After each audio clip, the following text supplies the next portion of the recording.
حسینیت حسینیت حسینیت یزیدیت یزیدیت یزید تخم پلید پہ لعنت محمد وآل محمد صلوات اللہم صلی علی محمد وآل محمد. اب آپ کے سامنے ہدایت کے چراغ وکیل آل محمد سرمایہ افتخار ملت ابراہیم بابا علمدار شاہ سید فقیر شمس پادشاہ جی کے فرزند سخی بابا ذل علمدار آپ سے خطاب فرمائیں گے. صلوات مل کے تمام حضرات بلند آواز سے فرمائیں. اللہم صلی علی محمد وآل محمد. اللہ اکبر. یا رسول اللہ.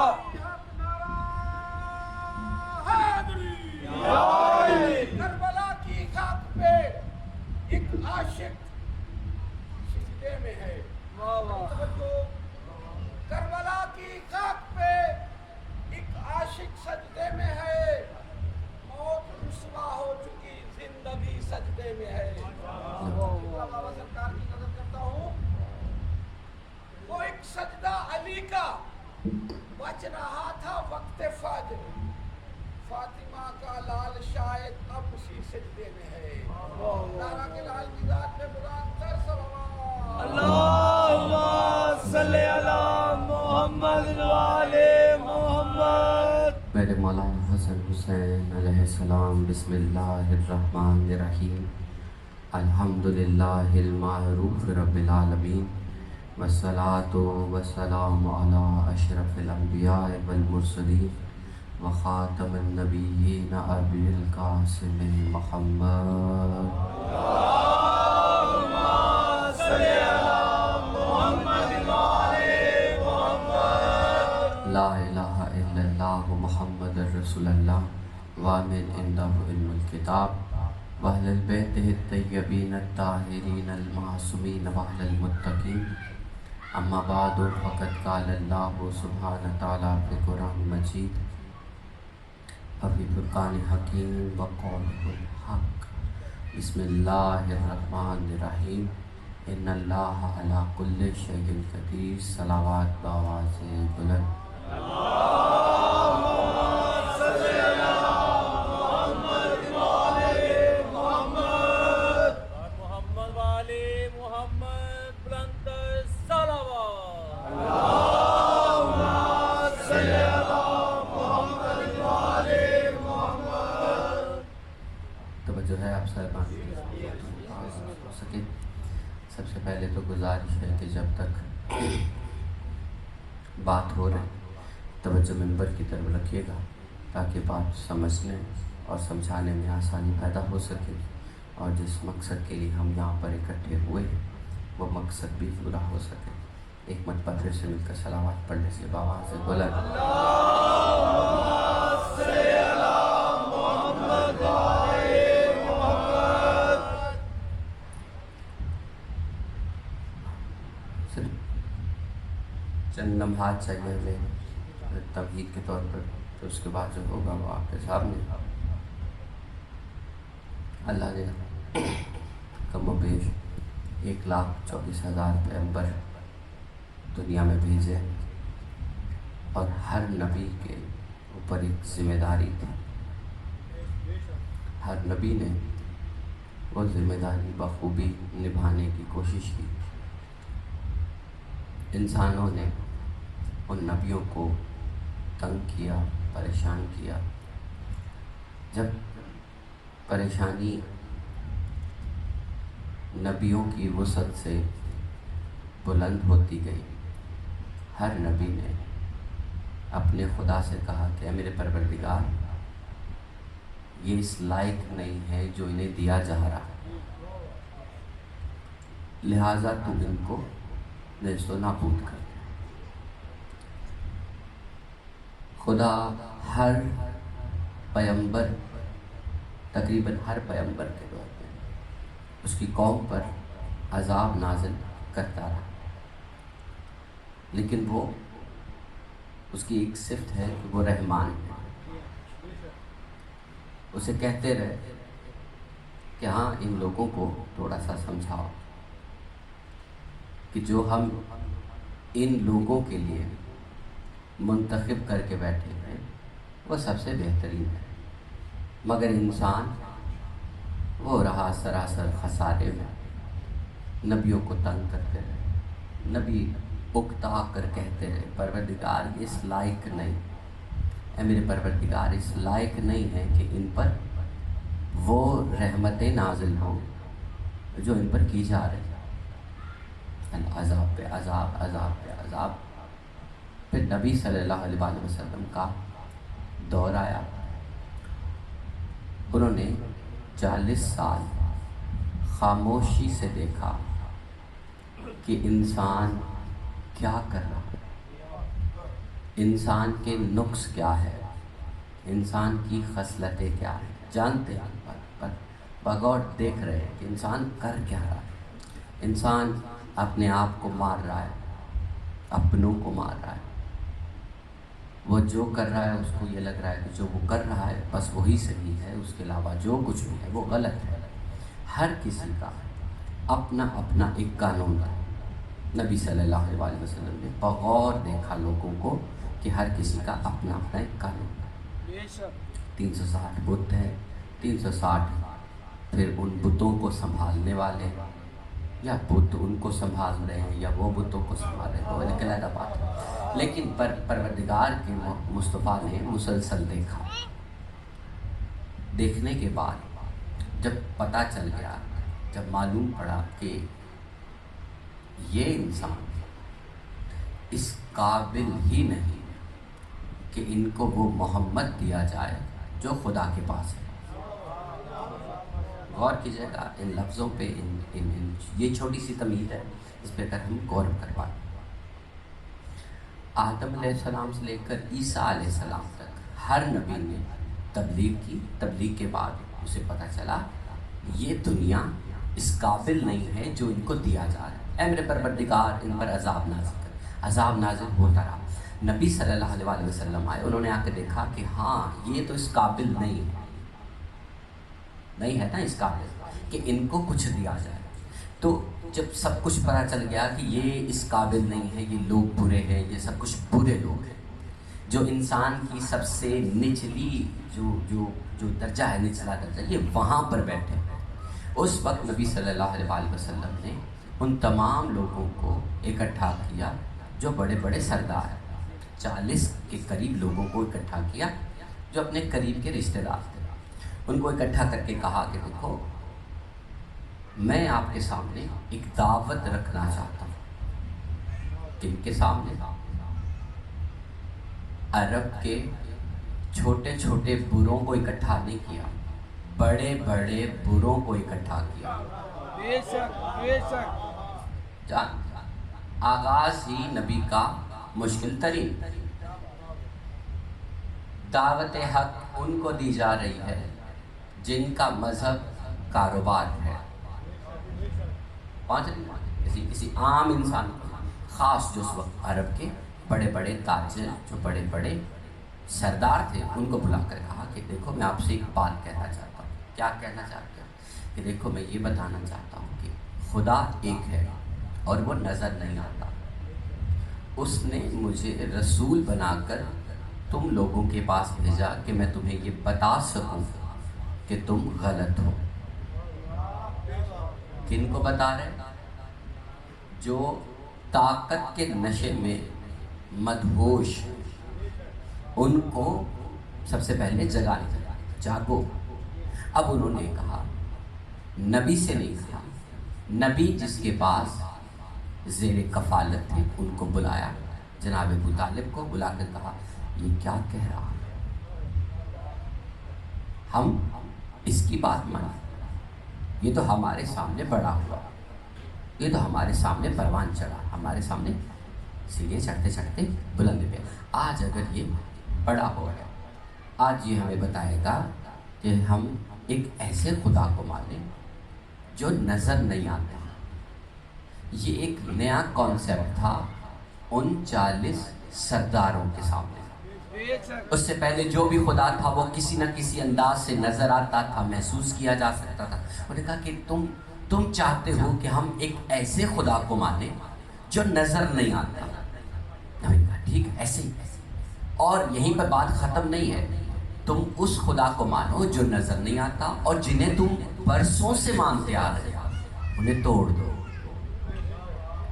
یہ پہلی ہی جنگ ہے جو ایک گھر میں ہوئی. پہنچ پا رہی؟ کہا ابو طالب اپنے بھتیجے کو سمجھا لو، اگر یہ اپنی ان خرافات کہنے سے باز نہ آیا تو ہم اسے مار دیں گے، جلا وطن کر دیں گے، رابطہ ختم کر دیں گے، سماجی تعلقات اس سے ختم کر دیے جائیں گے. نبی صلی اللہ علیہ وآلہ وسلم نے اس حملے کا جواب اس جملے سے کہا کہ اگر یہ میرے ایک ہاتھ پہ سورج اور دوسرے ہاتھ پہ چاند بھی رکھ دیں تب بھی میرا بیان یہی رہے گا. پہنچ پا رہی بات؟ اب یہ دعوت حق کا پہلا دعویٰ ہے.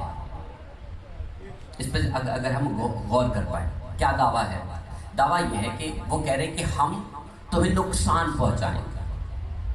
اگر تم یہ بات کہنے سے باز نہ آئے تو ہم تمہیں نقصان پہنچائیں گے. تو نبی نے کہا میرے ایک ہاتھ پہ سورج رکھ دے، دوسرے ہاتھ پہ چاند رکھ دے، جو ممکنات میں سے نہیں ہے، جو ممکن ہی نہیں. اگر یہ ناممکن عمل بھی کر لے جو ہو نہیں سکتا تو میرا قول وہی رہے گا جو میں اب کہہ رہا ہوں. اب یہ دعوت حق کا پہلا دعویٰ ہے کہ یہ میرے ایک ہاتھ پہ سورج دوسرے ہاتھ پہ چاند رکھ دیں تو میرا قول وہی رہے گا. آپ کی راہ اور ہماری راہ اور. اب ان میں ایک عجب سا ایک ماحول ہے، ایک جنگ ہے جو چل رہی ہے. عرب کے جتنے بھی لوگ ہیں وہ سارے بت پرست ہیں. کعبے کے پاس جاتے ہیں، وہاں پہ جا کے کوئی بیٹے کی خاطر فلاں بت کے سامنے، کوئی رزق کی خاطر فلاں بت کے سامنے، اس طرح سارے کام ہو رہے ہیں. اور نبی صلی اللہ علیہ وآلہ وسلم اپنے گھر میں بیٹھ کر تبلیغ حق بیان کر. ایک شخص آیا بتوں کو چھوڑ کر نبی کے پاس. نبی نے کہا خوش آمدید، بیٹھ جاؤ. دوسرا آیا، تیسرا آیا، چوتھا، پانچواں، ایسے تعداد بڑھتی ہے. ادھر جن کے پاس 360 بت تھے وہاں پہ تعداد کم ہوتی رہی. مسئلہ بنا، انہوں نے کہا کہ یہ ہمارے جو چاہنے والے ان کو کھینچ کھینچ کر اپنی طرف لے کر جا رہا ہے. تو پہلا طریقہ کیا اپنایا گیا کہ اس نبی کے بارے میں کچھ ایسی باتیں کہہ دو جس سے لوگ اس سے بدزن ہو جائیں، بیزار ہو جائیں. پھر باتیں کیا پھیلائی گئی؟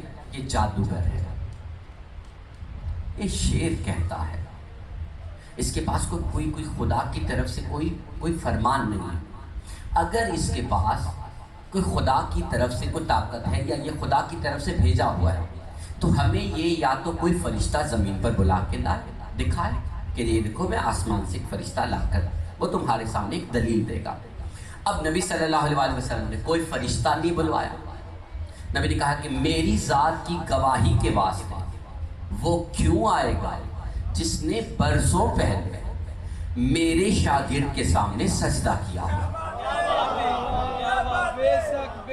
پہنچ پا رہی بات ہے؟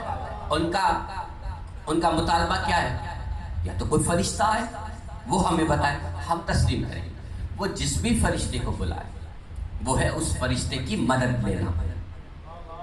اور نبی کسی فرشتے کی مدد نہیں لیں گے، وہ کہیں گے کہ ہاں اسے برسوں پہلے ہمارے آدم کو سجدہ کیا ہے، آج وہ ہماری مدد کیسے کرے گا. اور اب نبی کے پاس سارے معجزات موجود ہیں جو جس چیز کے وہ مطلوب تھے. انہیں چاہیے تھا کہ خدا آسمان سے زمین پر آ کر بتائے. کہا نہیں، یہ ممکنات میں نہیں. کہا کوئی فرشتہ آئے، نہیں بلائیں گے. کیا نبی بلا نہیں سکتے تھے؟ بلا سکتے تھے. اس سے پہلے بلایا گیا بھی. اگر ہم تاریخ کا تھوڑا سا مطالعہ کریں ہمیں پتہ چلے گا، قرآن کا تھوڑا سا مطالعہ کریں ہمیں معلوم پڑے گا کہ کسی نبی کی خاطر فرشتہ مرد صورت بن کر زمین پر اترا ہے نا. اب نبی نے کہا کہ ہمیں ان چیزوں کی ضرورت نہیں، ہمیں آخر الزمان ہمارا دعویٰ یہی ہے کہ اگر یہ میرے ایک ہاتھ پہ سورج اور دوسرے ہاتھ پہ چاند رکھ دے تو ہمارا قول وہی رہے گا کہ اللہ ایک ہے اور وہ بے نیاز ہے۔ پہنچ پائی بات؟ اب یہ دعوت حق کا پہلا دعویٰ تھا، یہاں سے دعوت حق کا آغاز ہوا۔ جہاں پہ دعوت حق کی انتہا ہوئی وہاں پہ قول بدلا۔ غور کیا؟ پہلا قول کیا ہے دعوت حق کا؟ یہ میرے ایک ہاتھ پہ سورج دوسرے ہاتھ پہ چاند بھی رکھ دے گا، میں اپنی بات سے مکروں گا نہیں، میں اپنی بات سے ہروں گا نہیں، میں اپنی کہی ہوئی بات سے پیچھے نہیں ہٹوں گا۔ اور دعوت حق کی جب انتہا ہوئی وہاں پہ حسین جیسے محمد نے کہا کہ مجھ جیسا اس جیسے کی بیعت نہیں کر سکتا۔ پہنچ والی بات ہے۔ اب ذرا غور کیجیے گا، آغاز کو اور انتہا کو تھوڑا سا سمجھنے کی کوشش کیجیے گا۔ آغاز کیا ہے؟ یہ مجھ پہ جو بھی ظلم و ستم کرے میں ٹس سے مس نہیں ہونے والا۔ کیا کریں گے؟ مار دیں؟ یہ مار نہیں سکتے، جلاوطن کرتے ان کا گزارا نہیں ہوگا، یہ ویسے سماجی تعلقات ختم کر دیں، لیکن جو ہمارے ہیں وہ تو ہمارے پاس آئیں گے، ہے نا؟ اب یہ آغاز کہ جتنا بھی ظلم و ستم کرنا کر لو، لیکن میری حق کی بات وہی ہے۔ ادھر 360 لوگوں نے 360 سرداروں نے لوگوں کو اپنی طرف کھینچنا شروع کیا باتیں کہہ کر، یہ جادوگر ہے، شیر کہتا ہے، یہ بیکانی سی باتیں کرتا ہے۔ ابھی لفظوں سے انکار کروایا جا رہا ہے اور تعداد میں مسلسل اضافہ ہو رہا ہے، محمد کی جماعت میں مسلسل اضافہ ہو رہا ہے۔ اور نبی صلی اللہ علیہ وسلم یہ نہیں کہہ رہے کہ وہ برے ہیں، نبی صلی اللہ علیہ وسلم کا فرمان یہی ہے کہ دیکھو اللہ ایک ہے، وہی رزق دیتا ہے۔ اگر یہ سچے ہیں تو یہ مکھی کا ایک پر بنا کے دکھائے، نہیں بنا پائے۔ اگر یہ سچے ہیں تو اس قرآن جیسی ایک آیت لے کر آئے، اگر یہ سچے ہیں تو اس قرآن جیسی 10 آیات لے کر آئے، اگر یہ سچے ہیں تو اس قرآن جیسی کوئی کتاب لے کر آئے۔ اب یہ لفظوں پہ بحث ہو ہے۔ اب معاملہ کچھ بڑھتے بڑھتے کہا ہم آپ سے سماجی تعلقات ختم کرتے ہیں، کوئی ٹریڈنگ نہیں ہوگی، آپ سے کوئی کاروبار نہیں ہوگا، کوئی لین دین نہیں ہوگا، ختم، بھوک پیاس سے مر جائیں گے۔ نہیں مر پائے، بچانے والی ذات زیادہ بڑی ہوئی۔ پھر کہا اچھا یہ ایسے باز نہیں آتے، چلو ان کی تعداد کم ہے، ابھی بہت تعداد کم ہے، تو کیوں نہ اس محمد کو مار دیا جائے، ابھی تعداد اتنی بڑی نہیں ہوئی، اس کا ابھی پیغام لوگوں تک نہیں پہنچا، اسے مار دیتے ہیں۔ تو مارنے کے لیے طریقہ یہ اپنایا گیا کہ 40 مختلف قبیلوں کے لوگوں کو اکٹھا کیا، کہا اس کے گھر پر حملہ کرتے، اس کو سوئے ہوئے کو مار دیتے۔ لگا یہ ہم جیسا انسان، اسے نہیں معلوم پڑے گا کو مارنے والا۔ پہنچ پانے والا آئے، آ کر جب چہرے سے لحاف اتارا تو پتہ چلا یہ تو محمد نہیں ہے، یہ تو کوئی اور ہے۔ کیا اس کے بعد وہ کبھی سوئے نہیں یا تمہیں موقع نہیں ملا؟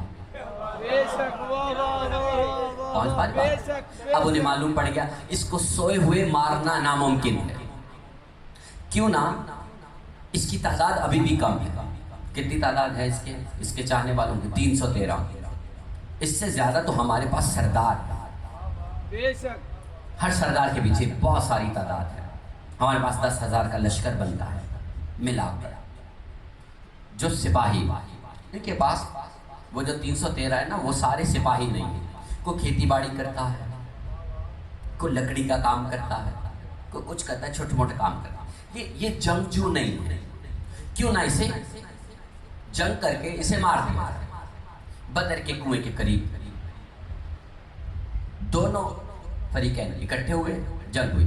اب وہ اس نشے میں کہ ہم تعداد میں زیادہ ہیں، یہ تو کم ہے۔ نبی صلی اللہ علیہ وسلم کے پاس صرف ایک ہتھیار ہے جو سب سے بڑا ہے کہ میرا پروردگار میرے ساتھ ہے، میرا پروردگار میرے ساتھ ہے۔ یہاں پہ 313، ادھر 10,000 کا لشکر۔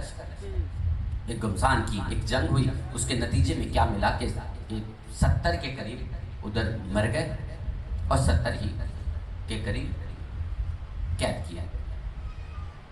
اب جو قید ہوئے وہ دشمن محمد تھے۔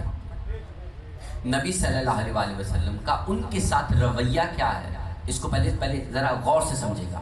جتنے بھی انبیاء آئے انہوں نے ایک مقام پر آ کر کہا ہے میرے پروردگار ان پر یہ تبلیغ کرنا فضول ہے، ان پر عذاب نازل کر۔ اللہ نے عذاب نازل کر دیا۔ اب جن کے ساتھ جنگ ہوئی، جنہوں نے تلوار لے کر نبی کے سامنے حملہ کیا، نبی کے چاہنے والوں پر حملے ہوئے، سب کچھ ہوا، ان کو جب قید کیا گیا تو پتہ چلا اب اس وقت رواج کیا تھا کہ جتنے بھی قید ہوئے انہیں مار دو یا انہیں مسلسل قید رکھو۔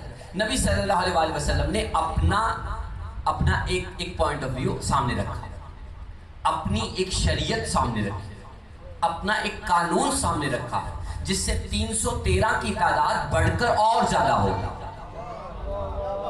کیا طریقہ کار تھا کہ یہ جو 70 کے قریب ہم نے قید کیے ہیں، ہم ان پہ تشدد نہیں کریں گے، یہ ہمارے غلام نہیں۔ اچھا تم ایسا کرو، ابھی تم نہتے ہو تو کیا کرو، ہم تمہیں آزاد کریں گے ایک شرط پر کہ تم لکھنا پڑھنا جانتے ہو۔ ہمارے یہ جو 313 یہ غریب ہیں، ان میں سے زیادہ تعداد غریبوں کی، تو آپ ایسا کرو کہ ان کے بچوں کو یا ان کو لکھنا پڑھنا سکھاؤ، جو ایک کو لکھنا پڑھنا سکھا دے گا ہم اسے آزاد کر دیں گے۔ کیا نبی صلی اللہ علیہ وآلہ وسلم لکھنا پڑھنا نہیں جانتے تھے؟ کیا وہ نہیں سکھا سکتے تھے؟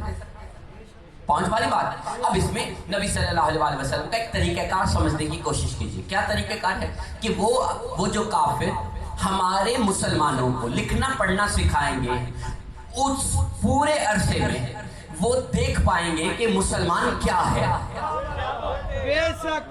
مسلمان کیا ہے اور کافر کیا ہے۔ جب وہ کافر دیکھیں گے کہ یہ مسلمان ہم سے کافی مختلف ہے، تو تبلیغ کا ایک طریقہ کار آگے بڑھا، وہ 313 کی تعداد اور زیادہ ہوگی۔ نبی اپنے مشن میں کامیاب، وہ نبیوں کا طریقہ، اے میرے پروردگار ان پر عذاب نازل کر۔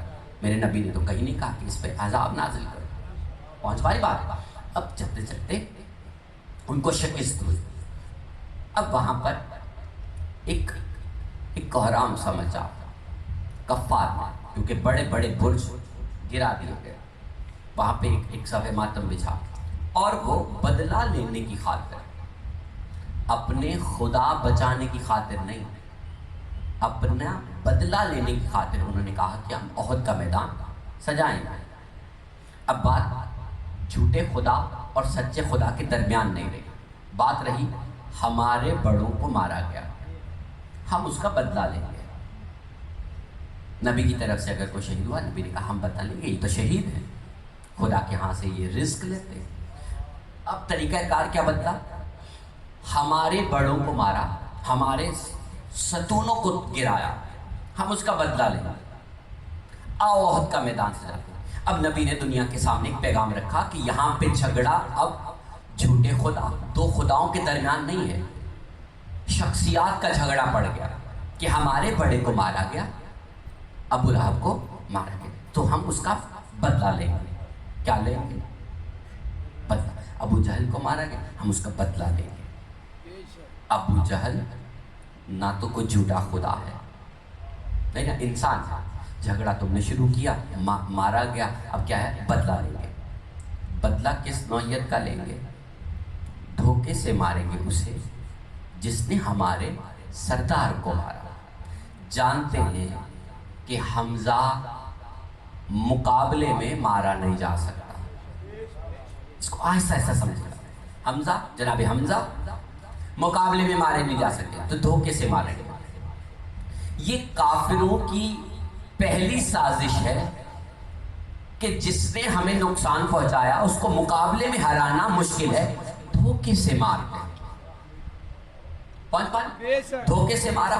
نبی صلی اللہ علیہ وسلم نے کہا کہ یہ ہمارے حمزہ کو دھوکے سے مارا، یہ سید الشہداء ہے۔ اب پتہ چلا جس کو دھوکے سے مارا جائے وہ سید الشہداء کہلاتا ہے۔ پہنچ پا رہی نا بات؟ وہ سید الشہداء۔ اب آپ کے سامنے ساری تاریخ رکھی ہوئی، آپ ذرا غور کیجیے گا کہاں تک نہج آپ کو لے آئے، کہاں تک طریقہ کار آپ کو لے آئے کہ جھوٹے خداؤں سے بات ختم ہو کر جھوٹے سرداروں پر آ کر رکی۔ محمد کے صف میں سے کسی نے ادس کے بڑے بڑے سرداروں کو مارا۔ اب وہ ذہن میں بات رہ گئی، ہم اس کا بدلہ لیں گے۔ بدلہ لینے کے لیے عہد آئے، بدلہ نہ لے پائے۔ خندق ہوئی، بدلہ نہ لے پائے۔ احزاب بدلہ نہ لے پائے۔ خیبر ہوئی، بدلہ نہ لے پائے۔ 5 پاری بات۔ اب طریقہ کار کیا اپنایا؟ دھوکہ دہی کا۔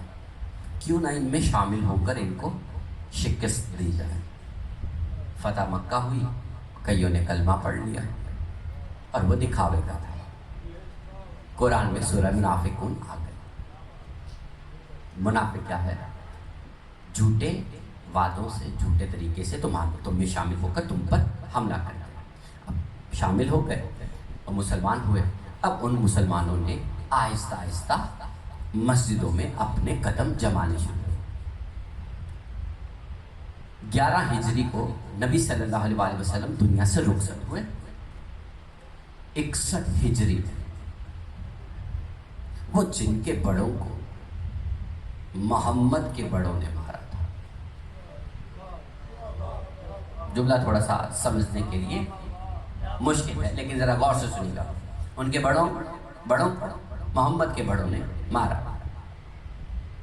11 ہجری کو نبی صلی اللہ علیہ وسلم اس دنیا سے رخصت ہو گئے۔ 50 سال لگے بدلہ لینے میں۔ بدلہ کن کا لینا تھا؟ کافروں کا۔ حسین کے سامنے کون آئے؟ مسلمان۔ یہ بات سمجھ میں نہیں آ رہی کہ بدلہ لیا جانا تھا ابو جہل کا، ابو لہب کا، یہ تو کافر تھے۔ حسین کو دھوکے سے کربلا بلایا کس نے؟ مسلمانوں نے۔ 5 باری بات یعنی پہلے مدینے میں کہا گیا کہ آپ بیعت کر لیں، اگر بیعت نہیں کریں گے تو ہم آپ کو قتل کر دیں گے۔ اب تبلیغ کی انتہا کا جو نام تھا، جو دعویٰ کیا، وہ حسین نے کیا کہا؟ مجھ جیسا اس جیسے کی بیعت نہیں کر سکتا۔ حسین نے یہ نہیں کہا کہ ایک مجھ جیسا مسلمان اس جیسے کافر تبلیغ نہیں کر سکتا، کیونکہ مسلمان اور کافر میں فرق محسوس ہی نہیں ہو پا رہا۔ کون مسلمان ہے، کون کافر ہے؟ سبھی تو نماز پڑھ رہے ہیں، سارے تو حج کر رہے ہیں۔ اب حسین نے اپنی تبلیغ کا رخ تھوڑا سا بدلا، کہا مجھ جیسا ہو، کسی بھی مسلک کا ہو، مجھ جیسا ہو، اس جیسے کی بیعت نہیں کر سکتا، خواہ وہ مسلمان ہو، کافر ہو، جو بھی ہو، مجھ جیسا ہو، اس جیسے کی بیعت نہیں کر سکتا۔ نہیں ہو سکتا نا۔ اب جب بیعت نہیں ہو سکتی تو حسین ابن علی نے کہا کہ مجھ جیسا ہو اور اس جیسا ہو، ان کے درمیان کوئی ایسی بات نہیں ہو سکتی۔ کہا پھر آؤ میدان میں۔ حسین نے کہا آؤ میدان میں۔ حسین نے ایک راستے کا انتخاب کیا۔ اب کیا ہے؟ بدلہ کس؟ اب اگر کسی کو بات تھوڑی سی پریشان کر رہی ہے تو ہم پہلے تھوڑی سی واضح کر دینا چاہتے ہیں۔ میں صاحب سے ایک چھوٹا سا جملہ لے کر آپ تک بات پہنچانا چاہتے ہیں اور آگے بھی ہم بیان کریں گے۔ شام کے صدر دروازے پر جب اہل حرم کو روکا گیا، کہتے ہیں کہ 15 اذان نے علی کی بیٹی نے وہاں پر کھڑے ہو کر سن۔ اب انتظار کیا، کہا گیا کہ اتنی دیر کیوں لگ رہی ہے؟ کہا لوگوں کو دعوت دی ہے۔ کیا دعوت ہے؟ جس نے علی سے بدلہ لینا ہے وہ آ کے لے لیں۔ اب سے مسائل کے جملے، لیکن ہم اس میں ایک حقیقت آپ کے سامنے رکھنا چاہ رہے ہیں۔ حسین کو کیا کہہ کر مارا؟ باغی ہے، خلیفہ وقت کا، وہ اقرار نہیں کرا، اس کی بیعت نہیں کر رہا، تو ایک حدیث سامنے رکھی اور کہا کہ اسے مار دو، مار دیا۔ اب جب اس کے اہل حرم کو شام کے صدر دروازے پہ رکھا گیا تو کہا گیا، اعلان ہوا، جیت کا اعلان، کیا؟ جس نے علی سے بدلہ لینا ہے، اس کی بیٹیاں آئی ہیں بدلہ لینا ہے۔ اب بدلہ کیا لینا ہے علی سے؟ علی نے کسی کو مارا ہے، اس کا بدلہ لینا ہے۔ جنگ تو مسلمانوں سے ہو رہی تھی، علی نے تو صرف کافر مارے، مسلمان تو کوئی مارا نہیں۔ پہنچ پا رہی نا؟ علی نے کوئی مسلمان مارا نہیں، علی نے جتنے بھی مارے سارے کافر مارے۔ اب یہ کون ہے جو کہہ رہا ہے کہ بدلہ لے لو؟ علی نے جس کا برا کیا آئے بدلہ لے لو، اور یہ نا بات سمجھ میں آ رہی؟ اب ذرا غور سے سنیے گا، حسین نے کیا کہا کہ ہاں آؤ ہم ایک رستے کا انتخاب کرتے ہیں، تم ہمیں گھیر کر لے کر جاؤ گے، میں تم کو گھیر کر لے کر جاؤں گا۔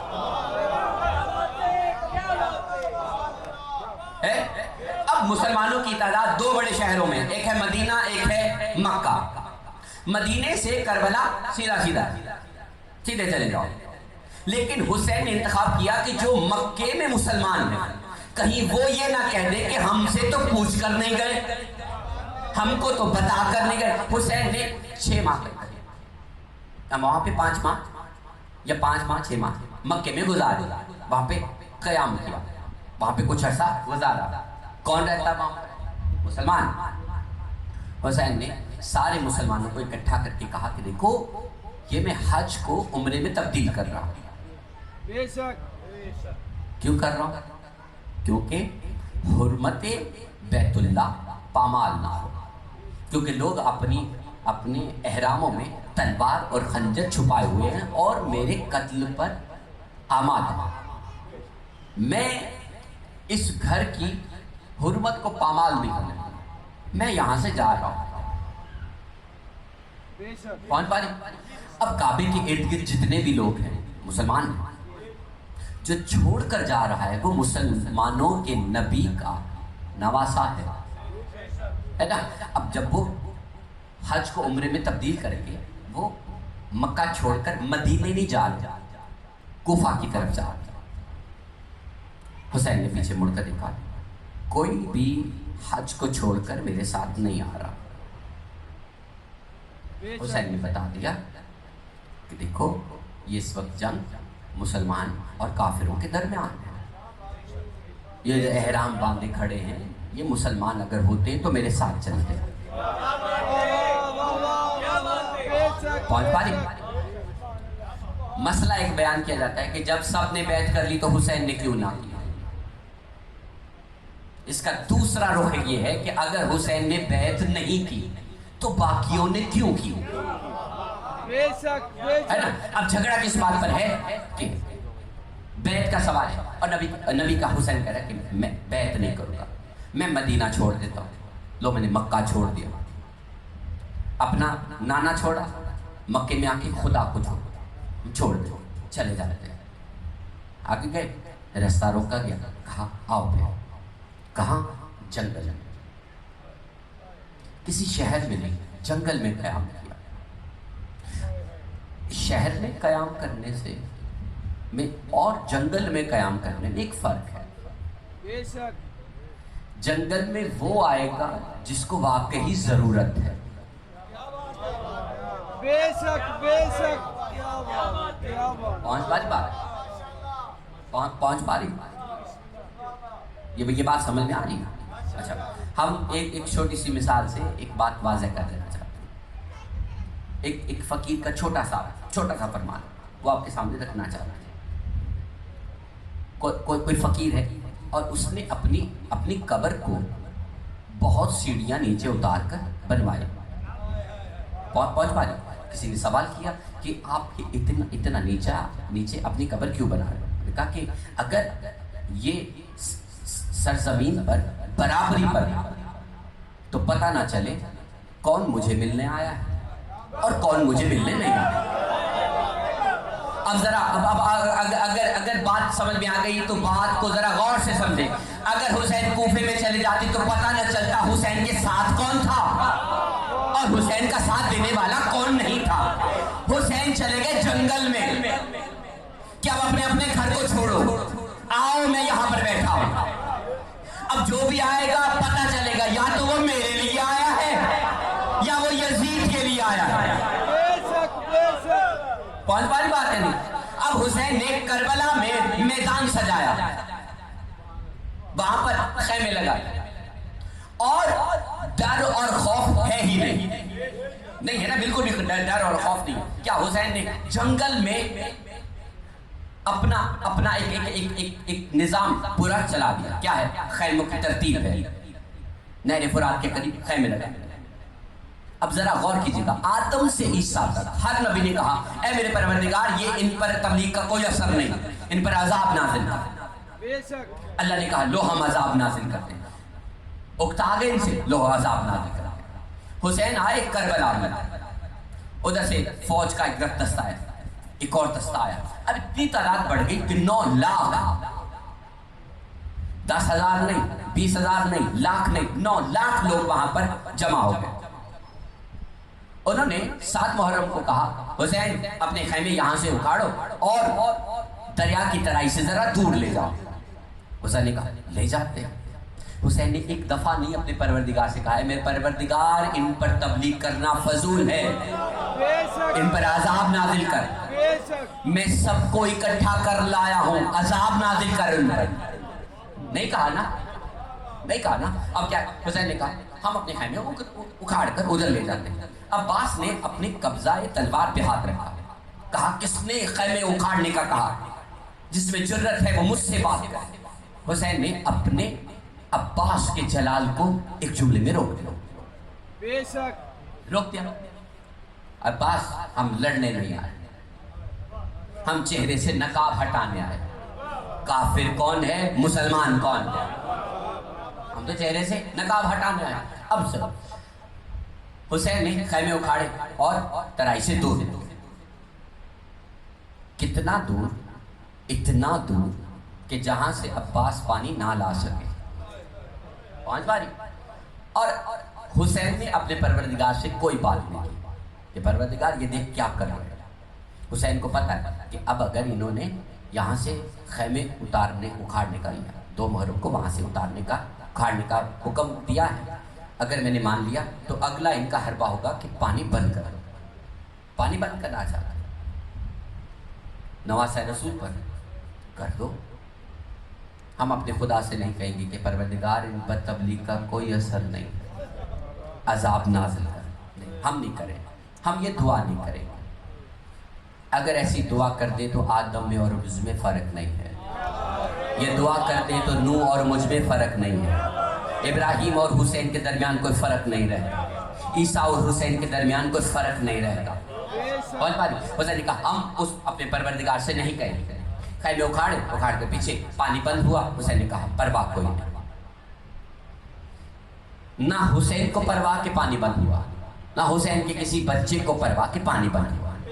بے شک ہاں، پیاس سے بلکنا اور ہے، شکست ماننا اور ہے. شکست تو علی اصغر نے نہ مانی. بے شک بے شک بے شک. اب ذرا جا کے سنیے گا. حسین کا تبلیغ کا انداز کچھ اور ہے. آدم نے آ کر کہا یہ انسان اس قابل نہیں ہے کس پاس کوئی نبی آ کر بیان کرے اے اللہ ان پر عذاب نازل کر. نوح نے آ کر کہا اے میرے پروردگار انسان اس قابل نہیں ہے، انسان اس منزل کا ہے ہی نہیں نا. آدم سے لے کر عیسیٰ تک ہر نبی نے کہا انسان ہے ہی نہیں اس قابل کہ اس پر ایسا رحم کیا جائے. حسین نے آ کر کہا کہ اے میرے پروردگار انسان یہ ہے، بے شک حیوان ادھر ہے. بے شک بے شک. پہنچ پاری. اب حسین نے انسان کی اصل تاریخ بتائی، حیوانوں کو نہیں خدا کو. اے میرے پروردگار دیکھ انسان کیسا ہوتا ہے، ہے نا. اے میرے پروردگار دیکھ انسان کیسا ہوتا ہے. انسان 6 ماہ کا ہو تو کیسا ہوتا ہے، انسان 13 برس کا ہو تو کیسا ہوتا ہے. 5 باری. انسان 18 برس میں آئے تو کیسا ہوتا ہے، انسان 32 برس کا ہو تو کیسا ہوتا ہے، انسان 24 برس کا ہو تو کیسا ہوتا ہے، انسان 57 برس کا ہو تو کیسا ہوتا ہے، انسان 150 سال کا ہو تو کیسا ہوتا ہے. بے شک بے شک. پہنچ رہی. اب حسین نے کہا حیوان کسی بھی عمر کا ہو دیکھ لو کیسا ہوتا ہے. اب یہ دنیا کو بتا دیا. اب ذرا غور سے سنیے گا. حسین نے کہا ہاں جنگ کر لے کرو، مارنا چاہتے ہو تو مار لو. مار لو کیا ہو، دھوکے سے مارا گیا ہے نا، دھوکے سے مارا گیا. جو دھوکے سے مارا جائے اسے کہتے ہیں سید الشہداء. جسے ایک حبشی مارے دھوکے سے، ایک کافر دھوکے سے مارے، اسے حضرت حمزہ کہتے ہیں۔ جسے 9 لاکھ بنام مسلمان مارے، اسے حسین ابن علی کہتے ہیں۔ اب ذرا غور سے سنے گا، یہ سارا تسلسل ذرا سنتے جائیے گا۔ کہاں نبیوں کی محنت، کہاں حسین کا امتحان ہے۔ سمجھ میں آ رہی بات؟ حسین کا امتحان، حسین نے چہرے سے نقاب ہٹایا کہ تم نے مسلمانیت کا نقاب پہنا ہے، اتارو۔ حسین گھیر لائے کربلا کے میدان میں۔ ہاں، اب جو بھی تلوار اٹھائے گا، جس نے بھی تلوار اٹھائے، وہ مسلمان تو نہیں ہے نا۔ سامنے نواسہ رسول، نواسہ رسول کے صاحبزادے، نواسہ رسول کی صاحبزادے کی صاحبزادیاں، حسین منی وانا من الحسین کا مصدق، وہاں پر ہم شکل پیمبر پہنچ گئی نا بات۔ اب ذرا اس منظر پہ ذرا غور کیجیے گا۔ جس نے علی سے بدلہ لینا آئے، علی کی بیٹیاں آ گئی، ہے نا؟ بالکل غور سے سنیں، علی کی بیٹیاں آ گئی بدلہ لینا۔ علی نے کس کو مارا؟ کافر۔ کافر کون تھے؟ مرد نے مرد کو میدان میں مقابلے میں مارا۔ تم نے ہر بار مرد کا مقابلہ کیا اور شکست کھائی۔ بزدل ہے وہ انسان جو اپنا بدلہ دشمن کے گھر والوں سے لے، ہے نا؟ پہنچ پا رہی؟ بزدل ترین ہے وہ انسان۔ ہاں، وہ تو انسان کہلانے کے لائق ہی نہیں۔ اب ہماری گفتگو مکمل ہونے کو ہے، بس 1-2 جملے سن لیجیے گا۔ نبی نے کیا کہا؟ میرے ایک ہاتھ پہ سورج، ایک ہاتھ پہ چاند رکھے، میں تب بھی اپنی بات سے نہیں مکروں گا۔ نبی نے بھی نہیں کہا کہ اے میرے پروردگار ان پر عذاب نازل کر، نہیں، یہ مجھے جانتے نہیں، یہ مجھے جانتے نہیں، یہ مجھے پہچانتے نہیں۔ اب ذرا غور سے سنیے، نبی دنیا سے رخصت ہوئے، متنازع سی بات ہے، ذرا اشارے میں سن لیجیے گا۔ نبی صلی اللہ علیہ وسلم دنیا سے رخصت ہوئے، لوگوں نے کہا کہ 1.25 لاکھ کے قریب مسلمان تھے، جنازے کو کندھا دینے کے لیے کوئی نہیں۔ بات چھپ گئی کہ نہیں سارے مسلمان ہیں، ٹھیک ہے۔ علی المرتضیٰ آئے، کسی نے آ کر کندھا نہیں دیا۔ پہنچ پا رہی بات؟ علی دنیا سے گئے، نہیں پتہ چلا کہ مسلمان ہیں کون۔ حسن آئے، جنازے پہ تیر، رسول خدا کے پہلو میں دفن ہونے کی اجازت نہیں مل پائی۔ اب یہ بات کی بات ہے، کندھا نہیں دیا جنازے کو کسی مسلمان نے، ہے نا؟ جو کہہ رہے تھے مسلمان۔ حسین آئے تو جنازہ ہی نہیں اٹھنے دیا ہے۔ حسین کی تبلیغ کا نتیجہ یہ نکلا کہ تاریخ نے لکھا کہ پہلی دفعہ کسی سید زادے کا جنازہ مسلمان اٹھا رہے، اور وہ ہے امام سجاد۔ کتنی محنت کرنی پڑی مسلمانوں کو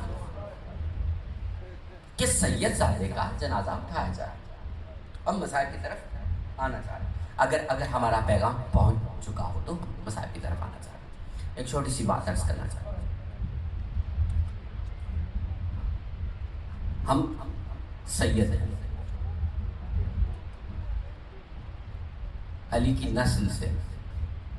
آپ نے بھی غور کیا ہوگا، ہم نے بھی غور کیا، دنیا میں جتنے بھی سادات ہیں نا، اگر وہ کہیں پہ چل رہے ہیں، کہیں پہ جا رہے ہیں، تو لوگ نا رستہ دیتے کہ پیچھے ہو جاؤ، سادات آ رہی ہے نا؟ ہمارے ساتھ بھی ایسا ہوتا ہے، رستہ دو، سید زادہ آ رہا ہے۔ جانتے ہو ہمارے بڑوں نے کتنی محنت کی ہے یہ رستہ بنانے میں؟ اب تو سید زادوں کو رستہ دیا جاتا ہے، اس مقام کو یاد کرو جہاں پر سید زادی یہ کہہ رہی تھی سجاد میں یہاں سے نہیں گزروں گی. رونے والوں کے لیے ایک جملہ عرض کرنا چاہتا ہوں. کہتے ہیں بیمار کربلا 40 سال خون کے آنسو روتا رہا. کبھی غور کیا ہے کہ وہ پہلا خون کا آنسو اس نے کہاں بہایا؟ حسین کے لاشے پہ نہیں. امام ہے، وقت کا امام ہے. اس نے اپنی ماں کو بغیر چادر کے نماز پڑھتے ہوئے دیکھا، وہ صرف رویا. خون کے آنسو وہ نہیں رویا. اس نے اکبر کو برچھی لگی، اس نے سنا، وہ نہیں رویا. عباس کے بازو کٹے، وہ نہیں رویا. خون کے آنسو، ہاں وہ رویا لیکن خون کے آنسو نہیں ہوا. وہ کربلا سے کوفہ گیا، وہ خون کے آنسو نہیں رویا. وہ خون کے آنسو شام میں آ کر رویا. بس ایک جملہ سننا رونے والوں کے لیے کافی ہے. علی کے صاحبزادے امام سجاد کے آپ اکثر سنتے کہتے ہیں ہاتھوں میں ہتھکڑیاں تھی، گلے میں توق تھا، کمر میں لنگڑ، پیروں میں بیڑیاں. میں اس کا ایک چھوٹا سا منظر آپ کے سامنے رکھنا چاہتا ہوں. بازاروں میں جب پھرایا جا رہا تھا نا تو کسی نے پہچان لیا یہ سجاد ہے. اور یہ کون سجاد ہے؟ یہ حسین کا بیٹا، علی کا پوتا، رسول کے گھرانے. اب وہ قریب آیا، اپنی تلوار کے قبضے میں ہاتھ رکھا اور کہا کہ یا ابن رسول اللہ، میں آپ سے اجازت لینے آیا ہوں کہ میں یہاں پر حملہ کروں ان پر. آپ کو قید کیا ہوا ہے. سجاد نے جھکی ہوئی کمر سے اٹھ کر اس کی طرف ایک مرتبہ دیکھا، دیکھ کر کہا حملہ نہیں کرنا. کہا میں کیسے برداشت کروں؟ کہا پیچھے دیکھ علی کی بیٹیاں ہیں، اگر حملہ ہوا، بھگدڑ ہوئی، کوئی میری سید زادی سے ٹکرایا، یہ میں قبول نہیں کر پاؤں گا. روتے رہنا، میری بات سنتے رہنا. اس نے کہا کہ کیا ایسے چپ کر کے چلا جاؤں؟ قیامت کے روز اگر رسول خدا نے مجھ سے پوچھا تو کچھ کر سکتا تھا، کیا کیوں نہیں؟ امام سجاد نے رو کر کہا اگر کچھ کر سکتا ہے نا بس اتنا کر، اپنے سر کا امامہ اتار. اس نے اپنے سر کا امامہ اتارا، کہا اسے کھول. جب کھولا کہا وہ اس کی ایک پٹی سی بنائی. بنانے کے بعد کہا میرے پیچھے توق کے اندر رکھ. یہ زخم بڑھتا جا رہا ہے، جہاں تک ممکن ہو یہ میرے توق کے اندر اس کپڑے کو رکھ تاکہ میرے زخم میں تھوڑی سی تسکین مل سکے. صدر دروازے کے قریب پہنچے، انتظار ہوا. جانتے ہو 15 اذانیں کتنے دنوں میں سنی جاتی ہیں؟ ایک مرتبہ میری طرف دیکھنا، سجاد کے ہاتھوں میں ہتھکڑیاں ہیں، گلے میں توق ہے، اور توق کا وزن اتنا ہے کہ حسین کا سجاد پورے رستے رکوع کی حالت میں چلتا ہے، رکوع کی حالت میں کھڑا. اب اس کے گلے میں جو توق ہے اس کے ساتھ ایک زنجیر ہے. اس کے ہاتھوں میں جو زنجیر ہے نا، اس زنجیر کا ایک سرا باقر کے گلے میں ہے.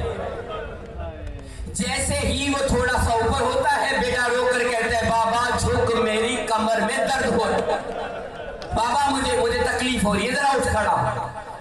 سجاد اس حالت میں 15 اذانیں اس نے صدر دروازے کے قریب سنی. پیچھے سے جناب فضا کو جناب زینب نے کہا فضا سجاد سے پوچھ کر آ اور کتنی دیر یہاں پر رکنا. سجاد کے پاس فضا آ کر کہا آقا زادی پوچھ رہی ہے کتنی دیر اور یہاں پر رکنا. کہا مجھے معلوم نہیں. ایک پرچی آئی سجاد کے پاس، اس پہ کچھ فرمان لکھا ہے.